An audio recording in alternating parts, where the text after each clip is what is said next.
Welcome back to my YouTube channel. I am Dat Keto Lady and I appreciate y'all joining in. Before we get started, I want to remind you that I have an e-cookbook that's available on datketolady.com. It has 63 of my recipes in it. It has no special ingredients required and there are absolutely delicious recipes that the whole family is going to enjoy. If you haven't already followed me on Instagram, I would love it if you'd follow me on that platform. Hit the subscribe button here, the notification button here, and all that good stuff.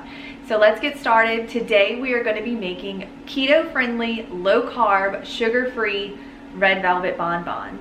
This is a recipe that also doesn't require any special ingredients, but it is so good. It's perfect for bringing to different holiday parties. If you're having a Christmas, party at work, a potluck, whatever, they are so good and really not, they're not hard to make at all. So with all that being said, let's get cooking. I'm gonna go over the ingredients that we need for the recipe from start to finish, and then I'll break it down a little bit more. Here you'll see I have 3 different types of lilies, and that's only because you can use any of these that you want. So you can use dark chocolate, milk chocolate, semi-sweet, and then you can also use the Bake Believe brand. I have found all of these at Walmart, including the Bake Believe. It doesn't matter which one you use, it's just a matter of taste preference. Personally, I'm gonna be going with the milk chocolate because I am more of a milk chocolate fan. Then we're gonna need baking powder. The white chocolate chips are also Bake Believe and also from Walmart. I'm gonna use those as a drizzle. Then we're gonna need red food coloring, vanilla extract, sour cream, coconut flour, almond flour. Now this is going to be a little bit of a different recipe. I'm using olive oil in it, but I want you to notice that I am using extra light tasting olive oil. This is so very mild and very different from regular olive oil because it doesn't have that real heavy kind of pungent taste to it that regular olive oil would have. So if you choose to use olive oil, make sure it's the extra light tasting. You can replace this oil in the recipe if you want with something like avocado oil or even just straight up butter. So, and it would be in equal measurements.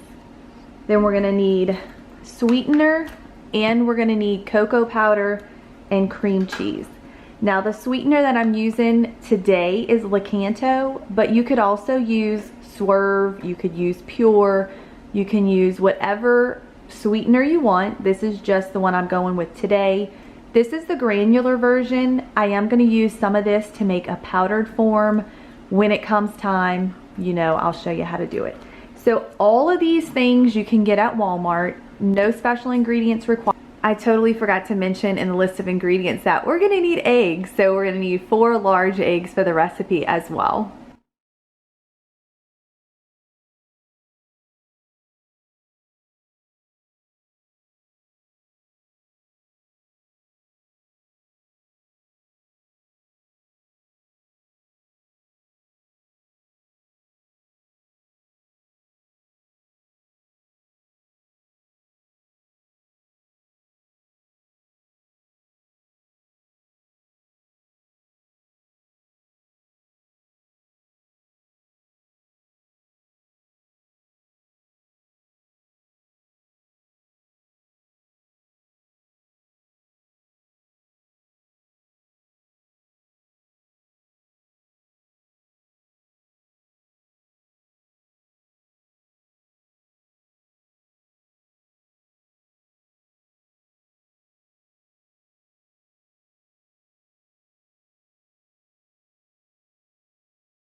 You don't have to use a whisk. I'm just using it because I don't feel like getting out the hand mixer and sometimes that causes more of a mess. You don't need to. The other thing I want to mention is when you're baking, you don't want to overdo it on whipping or beating your batter because that can make it really dense sometimes. That's personal preference, but you absolutely can use like a stand mixer or a hand mixer, whatever you want. I have a 10-inch round pan just with some parchment paper in it. You can bake this any shape you want because ultimately it's getting crumbled up, so it really doesn't matter. My opinion is bake it as thin as possible so it takes less time to bake, but that is totally up to you. I have my oven preheated on 350. As you can see, it's a pretty thin layer. My cake is finished baking. It took 20 minutes in my oven on 350 degrees. So now what we're gonna do is we're gonna crumble it all up in here, which is why I said don't worry about the shape or anything else, just get it baked. I wanna give you a close-up of exactly how perfect this cake is. It is just amazing. It's super soft and delicate, but man, it is so delicious. Showed this example before, but I'll show it again in this video. I have a coffee grinder, and in it I poured in the granular sweetener.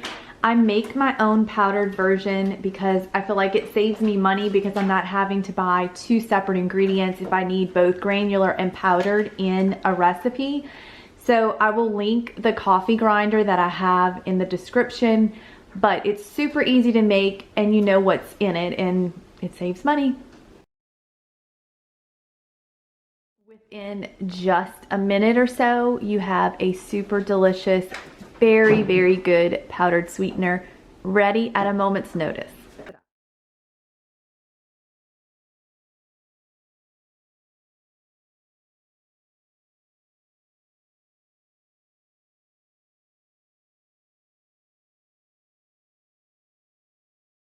Basically what we just did was we made an icing with the same ingredients that you would make a cream cheese icing with, and we mixed it in with the cake, which is exactly what you would do to make cake pops. I have this little muffin ice cream scoop, what I got at Walmart. We're gonna just form it into balls, and we're gonna put it on something. Make sure you're putting it on something that's gonna fit into your freezer because we have to freeze these.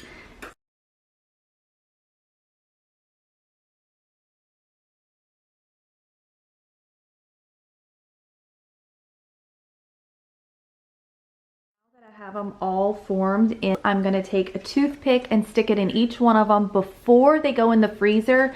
It's just gonna make it easier to dip them. In my measuring cup, I have a 9-ounce bag of the Lily's milk chocolate chips. I'm gonna microwave this in 30-second increments, stirring it in between to melt it. You can see after the first 30 seconds, it's starting to melt on the bottom. I'm just gonna mix it up. We're at a minute total, so we did another 30 seconds, and I'm gonna mix it up. I'm trying to do it so you can see it. Keep in mind, every microwave is different, so you're just gonna have to take it low and slow till you figure out your microwave, but I'm gonna do 20 seconds more. This looks like it is really good and melted. It's smooth, and we're gonna start dipping our bonbons now.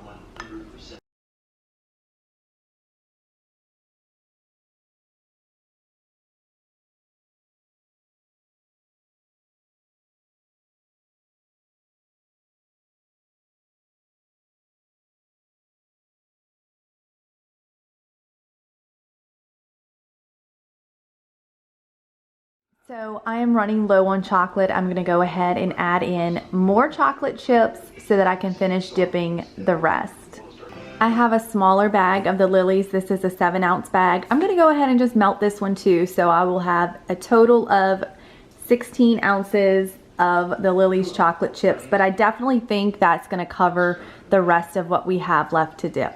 Also, I am not taking any of the melted chocolate out of here. I just added in the chips. I'm gonna do it in 30-second increments once again.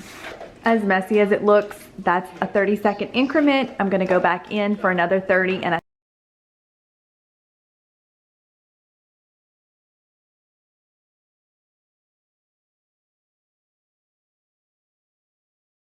When the cake pops or the bonbons are frozen, it helps the chocolate to firm up much more quickly. So as you can see, the ones that I've already done in the beginning are already firm, and you can see on top there is a hole there, but I'm going to drizzle it with white chocolate and that's going to hide that little opening. But now I'll just go through each one and just pull out the toothpick. Some of them didn't come out perfect, like I have one over in this top corner that is a little bit off looking, but that's okay. We're going to drizzle it with some of these white chocolate chips. These are the Bake Believe ones. I know there are some made by like Chalk Zero and other companies. These are available at Walmart. That's why I get them. Accessibility over anything. That way I can actually make good stuff that's keto friendly and sugar free. Just like with the chocolate, I'm going to microwave this, but I'm going to do it in 15-second increments because white chocolate is a little bit more delicate, so to speak, than the milk chocolate. This was a total of 45 seconds, so 15, 15, 15, and I think we're going to stop right there. Now we're going to drizzle it on, and I use a very weird method. I'm just going to use my butter knife and just do like that over each one.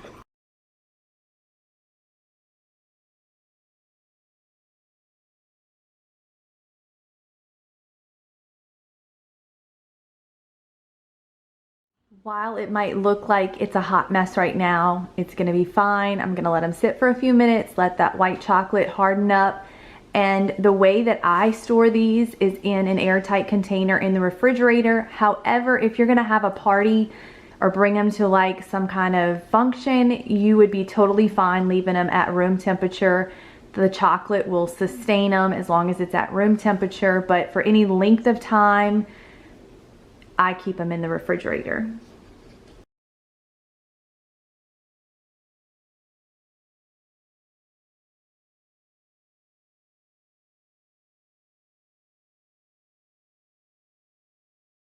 That concludes the red velvet bonbon or red velvet cake pop, whatever you want to call it, episode. I hope y'all enjoyed it, and more importantly, y'all know what I'm going to say, right? I hope you make it and share it with the ones that you love the most.